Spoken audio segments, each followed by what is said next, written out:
Maayong good morning!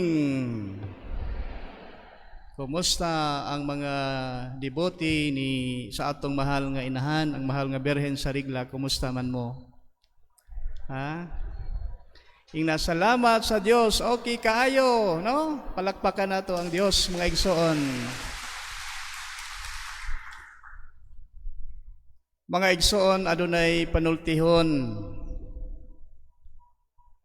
sa English nga nag-ingon, you cannot please everybody.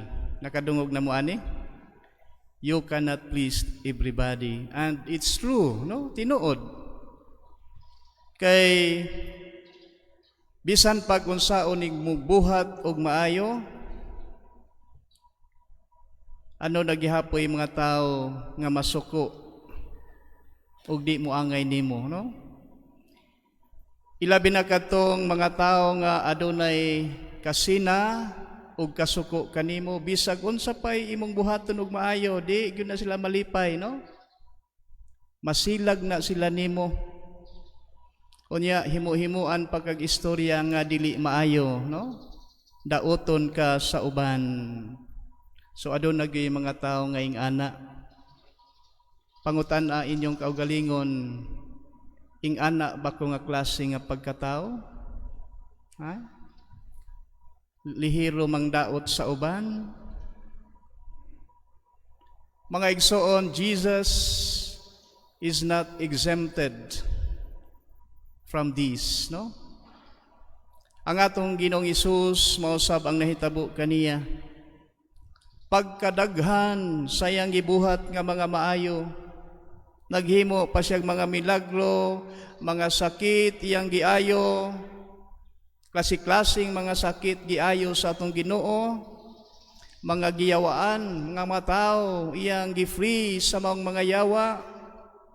Unya kadtong mga tao nga gutom iya pang gipakaon, 5,000 ka mga tao, gipakaon lamang niya sa 5 ka tinapay ug 2 ka isda. Og daghan pang mga milagro, no, mga kahibulungang mga butang nga gihimo ni Hesus.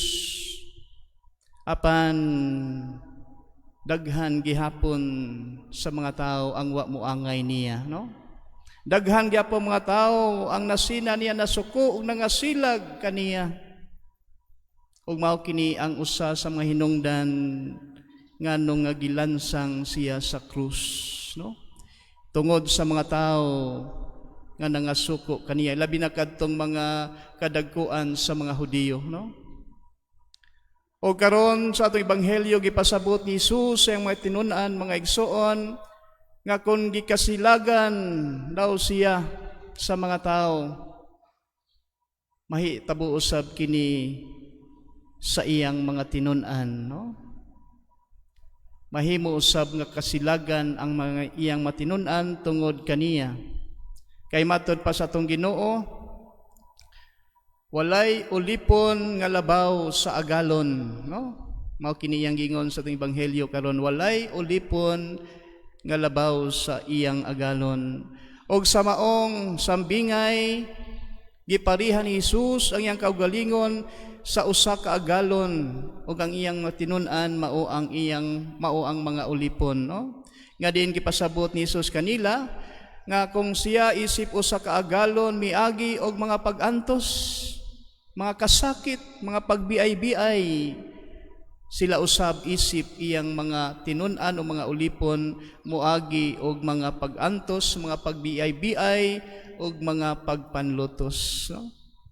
Sila nga iyang mga sumusunod mausab kini ang ilang masinati.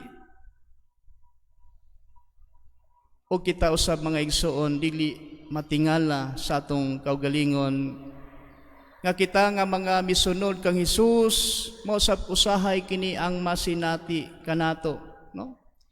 Isip mga sumusunod ni Kristo, we are not exempted from these, my dear brothers and sisters.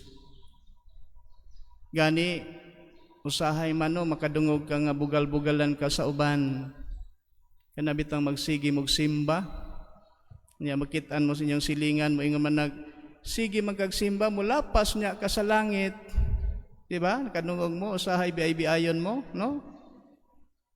Kita usab moagi og mga pagsulay, no? Mga pagpanglutos og uban pa.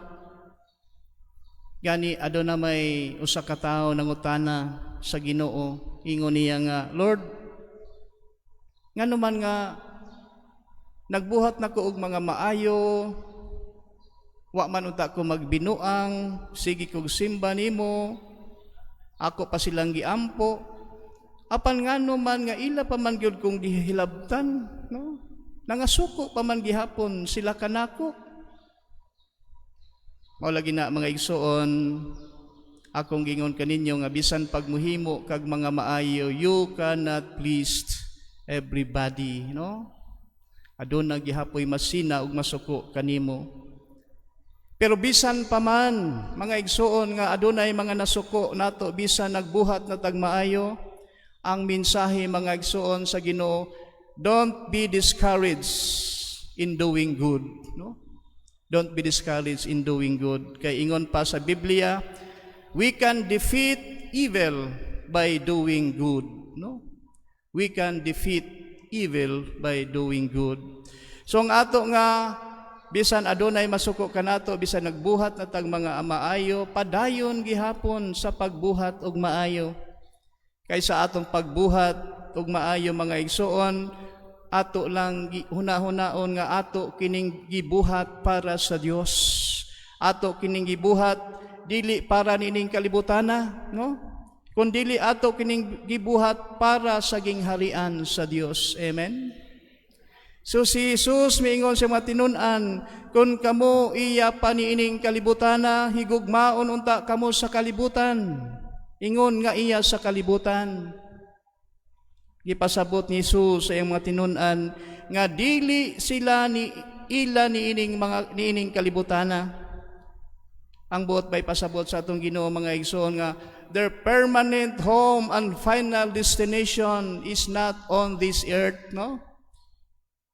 Dili nining maong kalibutan kundi didto sa langit, no? Mao na nga bisan ang encouragement sa atong Ginoo sa mga tinun-an nga bisan daghan ang nasilag kanila, bisan pag nagbuhat na silag mga maayo, ang hagit nga magpadayon gihapon sila pagbuhat og maayo, kay kining ilang gibuhat dili man para nining maong kalibutan kundi para sa gingharian sa Dios.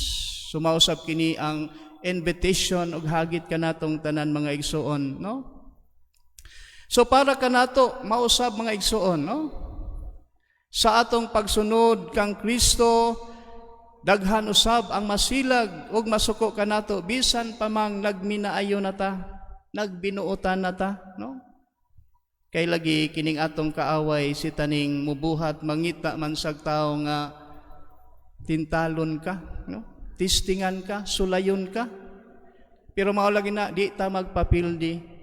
Bisan pa man niini padayon gihapon ta sa pagbuhat ug maayo mga igsoon, because what we did is for the kingdom of God. Amen. Masuko man sila kanato, huna-hunaon nato nga ato kining gibuhat para sa Dios, no? Do it for the glory of God, no? Do it for the glory of God. So mao kini ang pahinumdom kanato sa atong Ginoong Hesus mga igsoon, nga kung siya gikasilagan, mas kasilagan pud ta, no? Og hinaot nga ato kining hinumduman pirmi. So again mga igsoon, unsa ang angay natong buhaton? Continue doing good for the kingdom of God, no? Continue doing good for the kingdom of God. Amen? Palakpakan nato ang Dios, mga igsoon.